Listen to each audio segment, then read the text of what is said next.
Students welcome to this lecture. इस lecture में हम डिस्कस करेंगे रेडिएशन थेरेपी एंड डायग्नोस्टिक्स को, यानी कि रेडिएशंस को किस तरह यूज़ किया जा सकता है किसी ट्यूमर या फिर बोन फ्रैक्चर को डायग्नोस करने के लिए, यानी कि उसका पता चलाने के लिए। तो स्टूडेंट्स हम इसी टॉपिक को डिस्कस करेंगे, लेकिन इससे पहले हम थोड़ी सी डिस्कशन करेंगे कि जैसा कि हम डिस्कस कर रहे थे कि रेडिएशंस किस तरह से हेल्प आउट करती हैं ट्रेसर्स के तौर पे।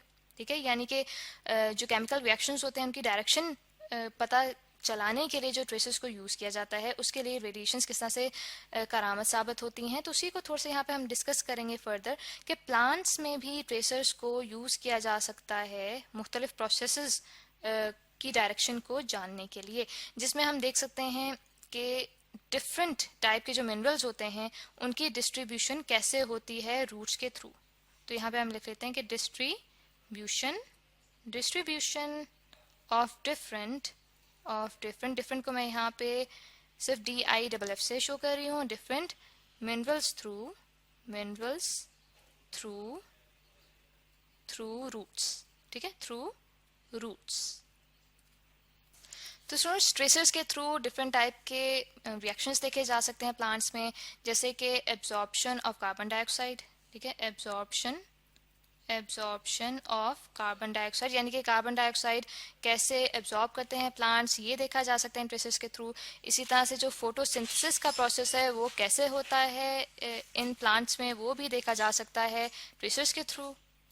जहाँ पे स्टूडेंट्स फोटोसिंथेसिस ऐसा प्रोसेस होता है जिसके थ्रू प्लांट्स लाइट एनर्जी को केमिकल एनर्जी में ट्रांसफॉर्म करते हैं। तो स्टूडेंट्स इन सब प्रोसेसेस को जानने के लिए जो रेडियो एक्टिव आइसोटोप यूज़ किया जाता है वो होता है कार्बन 14-6। ठीक है, यानी कि इस रेडियो एक्टिव आइसोटोप को इस्तेमाल किया जाता है ट्रेसर के तौर पे, ताकि इन सब रिएक्शंस की डायरेक्शंस को जाना जा सके। तो सर जिस मेथड के थ्रू इनकी डायरेक्शंस को जाना जाता है उसे कहा जाता है ऑटो रेडियोग्राफी।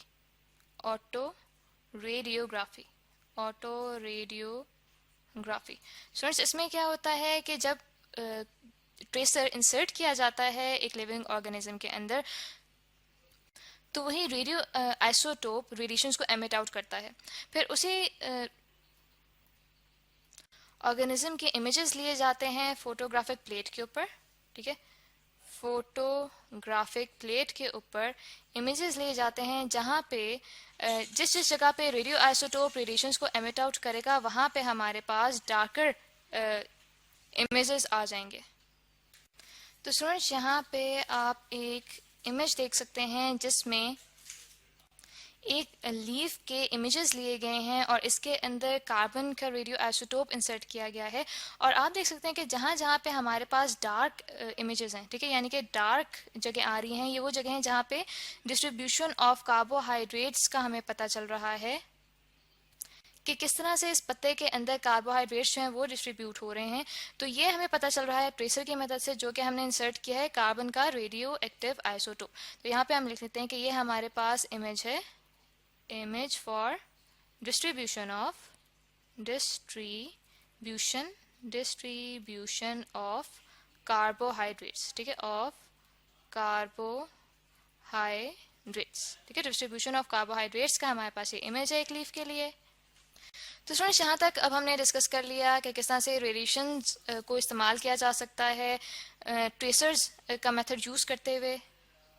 तो फ्रेंड्स अब हम आएंगे हमारे एक्चुअल टॉपिक की तरफ, जो कि है रेडिएशन थेरेपी एंड डायग्नोस्टिक्स की तरफ, यानी कि रेडिएशंस को किस तरह यूज़ किया जा सकता है ट्यूमर्स और बोन फ्रैक्चर्स को डायग्नोस करने के लिए। तो स्टूडेंट्स रेडिएशंस के अंदर ये खसूसियत होती है कि ये ईजीली पास कर जाती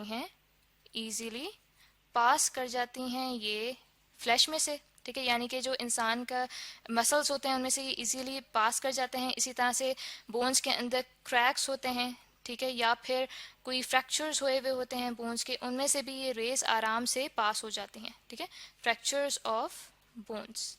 जबकि ये स्टॉप कर जाती हैं, यानी कि ये पास नहीं हो पाती डेंसर पार्ट्स में से। ठीक है, डेंसर पार्ट्स में से ये पास नहीं हो पाती। ठीक है, जिनमें से ट्यूमर्स भी ऐसे पार्ट्स हैं जिनमें से ये पास नहीं हो पाती हैं। इसी तरह से जो बोन्स हैं, बोन्स में से भी ये पास नहीं हो पाती हैं। तो स्टूडेंट्स इन्हीं करेक्टरिस्टिक्स को यूज़ करते हुए रेडिएशंस के थ्रू डायग्नोज किया जाता है, यानी कि पता चलाया जाता है कि हमारी बॉडी में कहीं कोई फ्रैक्चर तो नहीं हुआ हुआ या कोई ट्यूमर तो नहीं मौजूद। तो उसी के लिए फिर इमेजेस लिए जाते हैं फोटोग्राफिक प्लेट के ऊपर, जिसके लिए स्टूडेंट्स आप यहाँ पे एक इमेज देख सकते हैं कि ये एक हाथ का इमेज लिया गया है जिसमें से रेडिएशंस गुजरवाई गई हैं।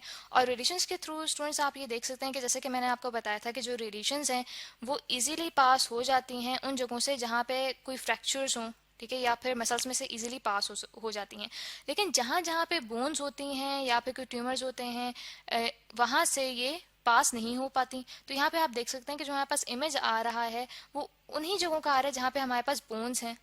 तो इस इमेज के थ्रू हमें ये पता चल रहा है कि देखें हम इस हाथ की जो ये वाली साइड है जिसको मैं इंसर्कल कर रही हूँ, यहाँ पे बोन जो है वो फ्रैक्चर्ड है।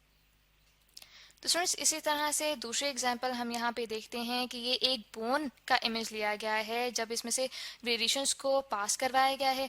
तो यहाँ पे आप देख सकते हैं कि हमारे पास एक डेंसर सा मीडियम आ रहा है जो यहाँ पे धुंधला सा शो हो रहा है। तो स्टूडेंट्स ये वाला जो एरिया है ये है बोन ट्यूमर का। तो इसमें से भी जो रेज हैं वो इस ट्यूमर में से पास नहीं हो पा रही और जो ट्यूमर है वो धुंधला सा यहाँ पे हमें नज़र आ रहा है। तो स्टूडेंट्स इन एग्जांपल्स के थ्रू हमने देखा है कि रेडिएशंस को किस तरह से यूज़ किया जा सकता है किसी भी ट्यूमर या किसी भी फ्रैक्चर को डायग्नोज करने के लिए। तो आई होप स्टूडेंट्स कि आपको यह लेक्चर अच्छे से समझ आ गया होगा।